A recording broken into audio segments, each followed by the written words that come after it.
दर्शकगण श्रोतागण, आपके अपने चैनल भक्ति सागर में आप सभी श्रोतागणों का, दर्शकगणों का, प्रेमीजनों का हार्दिक स्वागत है, अभिनंदन है। इसी क्रम को आगे बढ़ाते हुए आज अमावस्या है, श्रीमद् भगवद गीता का पाठ करेंगे। चलिए शुरू करते हैं। ओम नमो ब्रह्म श्री परमात्मने नमः। ओम हरि ओम तत्सत, हरि ओम तत्सत, हरि ओम तत्सत। भगवत गीता का निष्कर्ष 18वें अध्याय में इस प्रकार व्यक्त हुआ है। सर्वधर्मान् परित्यज्य मामेकं शरणं व्रज, अहं त्वां सर्वपापेभ्यो मोक्षयिष्यामि मा शुचः। आत्म साक्षात्कार की अन्य समस्त विधियों को त्याग कर केवल कृष्ण भावनामृत में भक्ति संपन्न करनी चाहिए। इससे जीवन की चरम सिद्धि प्राप्त की जा सकती है। मनुष्य को अपने गत जीवन के पाप कर्मों पर विचार करने की आवश्यकता नहीं रह जाती, क्योंकि उसका उत्तरदायित्व भगवान अपने ऊपर ले लेते हैं। अतएव मनुष्य को व्यर्थ ही आध्यात्मिक अनुभूति में अपने उद्धार का प्रयत्न नहीं करना चाहिए। प्रत्येक व्यक्ति को चाहिए कि वह परम शक्तिमान ईश्वर कृष्ण की शरण ग्रहण करे। यही जीवन की सर्वोच्च सिद्धि है। मय्येव मन आधत्स्व मयि बुद्धि निवेशय निवशिष्यसि मय्येव अत ऊर्ध्वन संशयः। मुझ भगवान में अपने चित्त को स्थिर करो और अपनी सारी बुद्धि मुझ में लगाओ। इस प्रकार तुम निसंदेह मुझ में सदैव वास करोगे। इसका तात्पर्य यह है कि जो भगवान कृष्ण की भक्ति में रत रहता है उसका परमेश्वर के साथ प्रत्यक्ष संबंध होता है। अतएव इसमें किसी प्रकार का संदेह नहीं कि प्रारंभ से ही उसकी स्थिति दिव्य होती है। भक्त कभी भौतिक धरातल पर नहीं रहता, वह सदैव कृष्ण में वास करता है। भगवान का पवित्र नाम तथा भगवान अभिन्न है। अतः जब भक्त हरे कृष्ण कीर्तन करता है तो कृष्ण तथा उनकी अंतरंगा शक्ति भक्त की जीवा पर नाचते रहते हैं। जब वह कृष्ण को भोग चढ़ाता है तो कृष्ण प्रत्यक्ष रूप से उसे ग्रहण करते हैं और इस तरह भक्त उस उच्छिष्ट जूठन को खाकर कृष्णमय हो जाता है। जो इस प्रकार सेवा में नहीं लगता वह नहीं समझ पाता कि यह सब कैसे होता है। यद्यपि भगवद गीता तथा अन्य वैदिक ग्रंथों में इसी विधि की संस्तुति की गई है। हतः चित्तं समाधातुं न शक्नोषि मयि स्थिरम् अभ्यासयोगेन ततो मामीच्छाप्तु धनंजय। हे अर्जुन, हे धनंजय, यदि तुम अपने चित्त को अविचल भाव से मुझ पर स्थिर नहीं कर सकते तो तुम भक्ति योग के विधि विधानों का पालन करो। इस प्रकार तुम मुझे प्राप्त करने की चाह उत्पन्न करो। इसका तात्पर्य क्या है?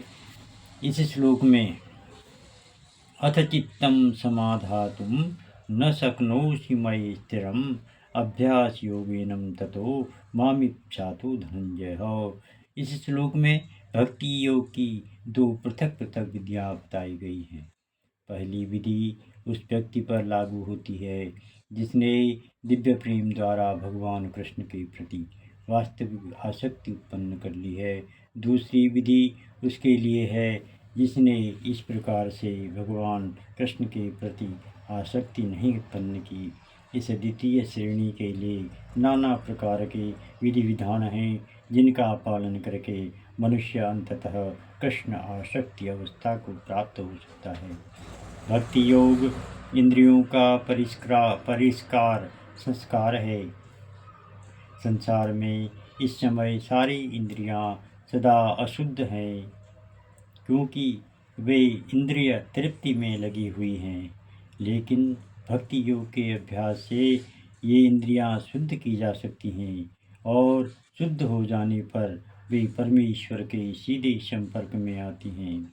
इस संसार में रहते हुए मैं किसी अन्य स्वामी की सेवा में रत हो सकता हूँ, लेकिन मैं सचमुच उसकी प्रेम पूर्ण सेवा नहीं करता। मैं केवल धन पाने के लिए सेवा करता हूँ और वह स्वामी भी मुझसे प्रेम नहीं करता है। वह मुझसे सेवा कराता है और मुझे धन देता है, अतएव प्रेम का प्रश्न ही नहीं उठता। लेकिन आध्यात्मिक जीवन के लिए मनुष्य को प्रेम की शुद्ध अवस्था तक ऊपर उठना होता है।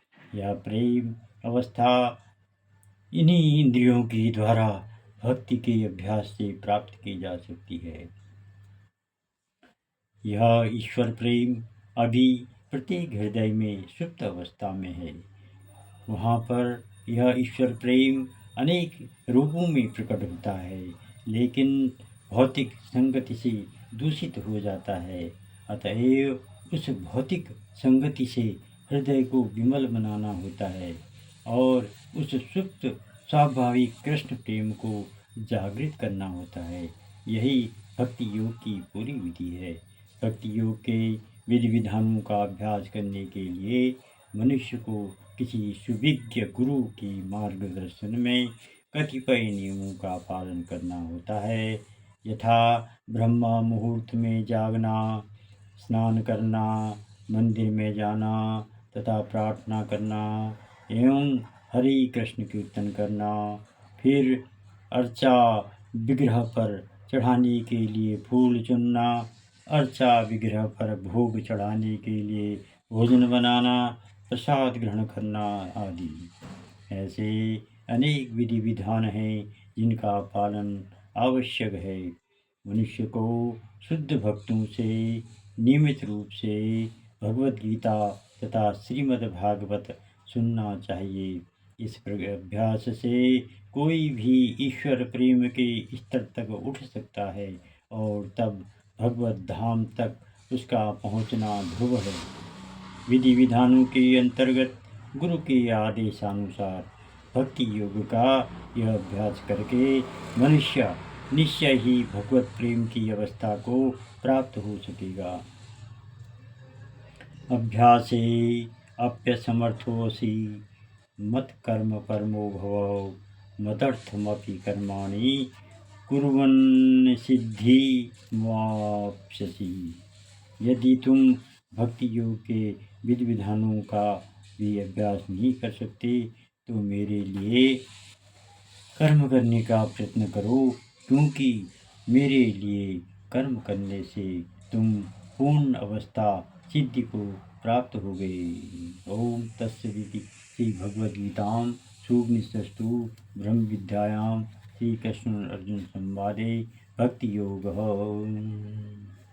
श्री कृष्ण गोविंद हरे मुरारी, हे नाथ नारायण वासुदेव। श्री कृष्ण गोविंद हरे मुरारी, हे नाथ नारायण वासुदेव। हे नाथ नारायण वासुदेव, हे नाथ नारायण वासुदेव, हे नाथ नारायण वासुदेव। श्री कृष्ण गोविंद हरे मुरारी।